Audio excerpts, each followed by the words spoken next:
اعوذ باللہ من الشیطان الرجیم بسم اللہ الرحمن الرحیم وَكَذَّبَ بِهِ قَوْمُكَ وَهُوَ الْحَقُّ قُلْ لَسْتُ عَلَيْكُمْ بِوَكِيلٍ لِكُلِّ نَبَإٍ مُسْتَقَرٌّ وَسَوْفَ تَعْلَمُونَ وَإِذَا رَأَيْتَ الَّذِينَ يَخُوضُونَ فِي آيَاتِنَا فَأَعْرِضْ عَنْهُمْ حَتَّى يَخُوضُوا فِي حَدِيثٍ غَيْرِهِ وَإِمَّا يُنْسِيَنَّكَ الشَّيْطَانُ فَلَا تَقْعُدْ بَعْدَ الذِّكْرِ مَعَ الْقَوْمِ الظَّالِمِينَ وَمَا عَلَى الَّذِينَ يَتَّقُونَ مِنْ حِسَابِهِمْ مِنْ شَيْءٍ وَلَكِنْ ذِكْرٌ لَعَلَّهُمْ يَتَّقُونَ۔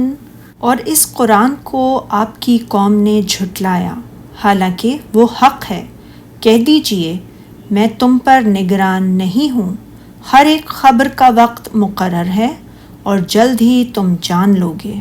اور جب آپ ان لوگوں کو دیکھیں جو ہماری آیتوں پر نکتہ چینی کر رہے ہوتے ہیں تو آپ ان کے پاس سے ہٹ جائیں، یہاں تک کہ وہ اس کے علاوہ کسی اور بات میں مشغول ہو جائیں۔ اور اگر شیطان آپ کو یہ بات بھلا دے تو یاد آنے پر ان ظالم لوگوں کے پاس مت بیٹھیں۔ ان کے حساب میں سے کسی چیز کی ذمہ داری ان لوگوں پر نہیں جو پرہیزگاری اختیار کرتے ہیں، اور لیکن نصیحت کرنا ان کا فرض ہے تاکہ وہ بھی پرہیزگاری اختیار کریں۔ اللہ تعالیٰ نے فرمایا ہے اور اس کو جھٹلایا ہے، یعنی اس قرآن، ہدایت اور بیان کو جو آپ ان کے پاس لے کر آئے ہیں، آپ کی قوم نے یعنی قریش نے، حالانکہ وہ سراسر حق ہے کہ اس کے بعد اور کوئی حق نہیں۔ آپ کہہ دیجئے میں تم پر نگران نہیں ہوں، نہ میں تمہارا محافظ ہوں اور نہ تم پر تعینات کیا گیا ہوں، جیسا کہ فرمایا سورہ کہف میں۔ اور آپ کہہ دیجئے کہ لوگو یہ قرآن تمہارے پروردگار کی طرف سے برحق ہے، تو جو چاہے ایمان لائے اور جو چاہے کفر کرے، یعنی میرا کام تو تمہیں دین پہنچا دینا ہے اور تمہارا کام یہ ہے کہ سمع و اطاعت بجا لاؤ۔ جس نے میری اتباع کی تو وہ دنیا اور آخرت کی سعادتوں اور کامرانیوں کو حاصل کر لے گا، اور جس نے میری مخالفت کی وہ دنیا اور آخرت میں بدبخت رہے گا۔ اسی لیے فرمایا ہر خبر کے لیے ایک وقت مقرر ہے۔ حضرت ابن عباس رضی اللہ تعالیٰ عنہ اور کئی ائمہ تفسیر فرماتے ہیں ہر خبر کی ایک حقیقت ہے، یعنی ہر خبر وقوع پذیر ہونے والی ہے، خواہ کچھ عرصے بعد ہی کیوں نہ واقعہ ہو، جیسا کہ فرمایا سورہ صاد میں۔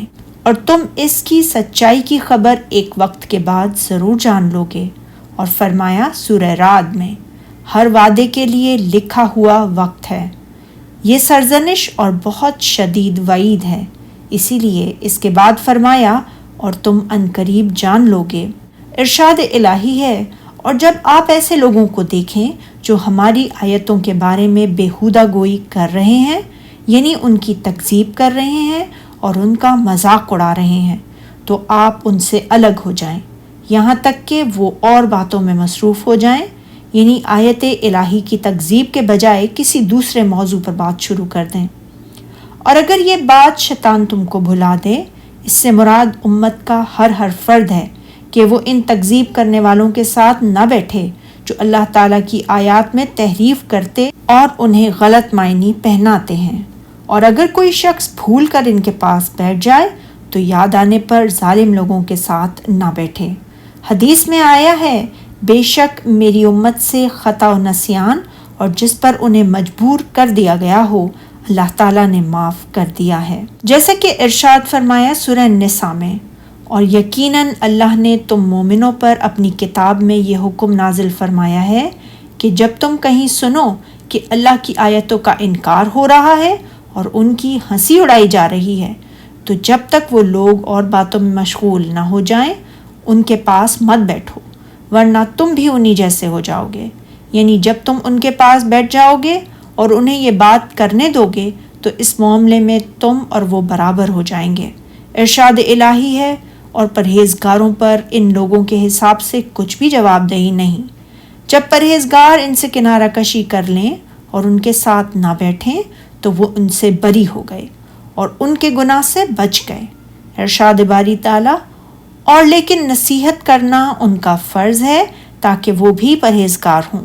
ہم نے تمہیں ان سے کنارہ کشی کرنے کا حکم اس لیے دیا ہے تاکہ انہیں بھی معلوم ہو جائے کہ وہ کس کام میں پڑے ہوئے ہیں اور وہ اس سے بچ جائیں اور دوبارہ اسے اختیار نہ کریں۔